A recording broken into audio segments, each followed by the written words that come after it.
My name is Ani Hovhannisyan Kevorkian.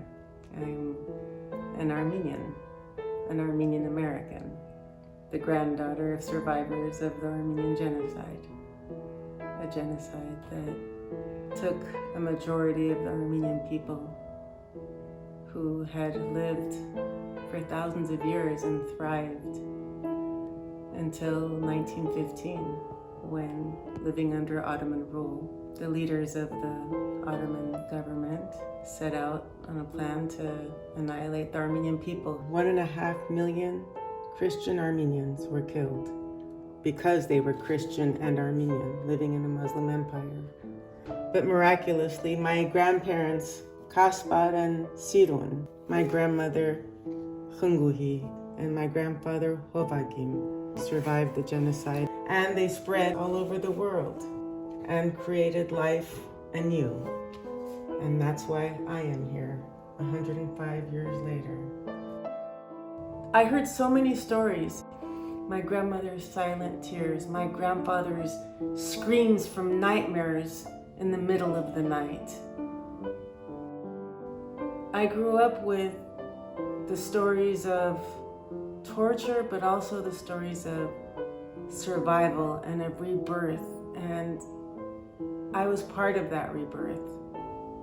By training, I became a journalist and went to school in broadcast journalism and worked in television. So for me, it was very natural to always want to document important events and places and people. And I always wondered, who's there now? Who's living in the homes of my grandparents? I knew they were Turks, because it's the Turks who slaughtered the Armenians. And the Turkish government has spent its life denying that the genocide ever happened.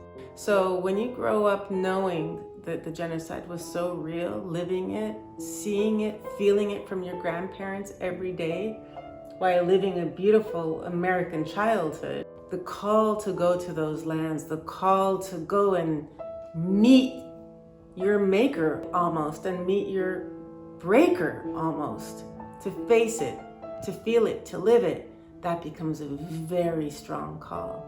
So when my father asked, Ani, do you want to go? That wasn't even a question. As painful as it was, as difficult as it was, I had to go. So we headed from Los Angeles, halfway across the world, to Turkey, the eastern part of Turkey, which used to be Armenia, where it is still illegal to talk about the genocide. This is a forbidden past that cannot be spoken about. It's Delta's pleasure to welcome you to Istanbul. Approximate local time here is 10:40 in the morning. I had my little camcorder with me, and I documented all the people and places I encountered, and I was shocked to find so much evidence, so many remains of everything Armenian. The ruins of churches and monasteries and schools and homes, and there were crosses in Armenian writing. And as much as Turkey has tried to get rid of everything, there is so much yet to be found. But you just have to look beneath the surface and you'll see that signs of Armenia standing there kind of as silent, stoic evidence. It's all there. You just have to look for it. I looked and I found and I connected. It wasn't until my second trip, actually, again with my camcorder in hand, that I happened to meet a man in an old Armenian home, documenting and taking pictures of an old Armenian home. And I said, what's your name? Steven. Steven. Sim. And who are you? Ended up he was a Scottish explorer, and he stumbled upon this lost world being Armenia. He saw that these were ruins being neglected and being intentionally destroyed. And so he spent the next 30 years of his life documenting what's left of historic Armenia. He doesn't like to talk to people or be seen by people, so he always traveled alone. I convinced him to let me travel with him.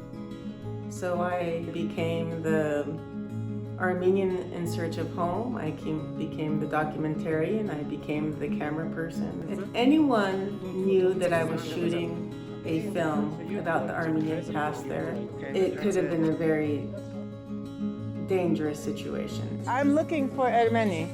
No? No Armeni. But I didn't hide my Armenianism, and I wore it proudly, even though I was advised to kind of keep quiet. I am Armenian. My grandparents are from Erzurum, Karbet. That there were too many people before me whose lives, whose souls, whose memories had been lost. And the biggest surprise, perhaps, was talking to people who actually, through the generations, have heard the story that the genocide happened. Bu bağlar Ermeni bağıdır. Doğruyu söylemek budur. Tüm Ermeni bağıdır. Böyle tut git. The biggest discovery is to find people with Armenian blood running through them, people who've been living as Turks and Kurds, but who are hungry to find their Armenian identity. Ermeni ismi Haçe. Hacı. Yani şu. Haç. So I shot hundreds of hours of footage. We would shoot what we can and keep going. It was never, let's set up this shot, let's make it beautiful. It wasn't about being beautiful, it was about being real. We were on the ground, getting what we could and keep moving. And there was plenty of pieces of the puzzle to see and put together.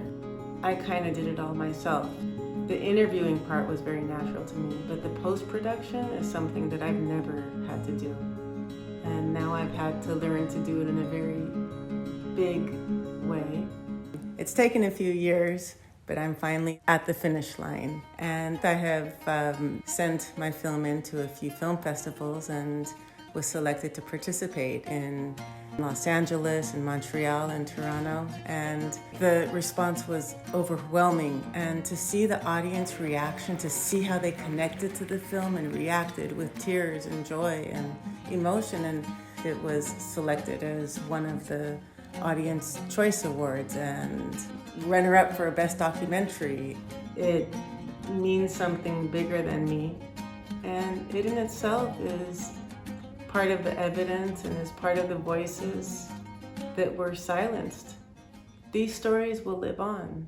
And in the meantime, I was able to find the homes of my grandparents.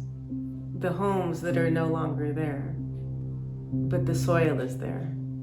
I really did feel like I found home and kind of took my grandparents back home, or they took me home. Oh, come on,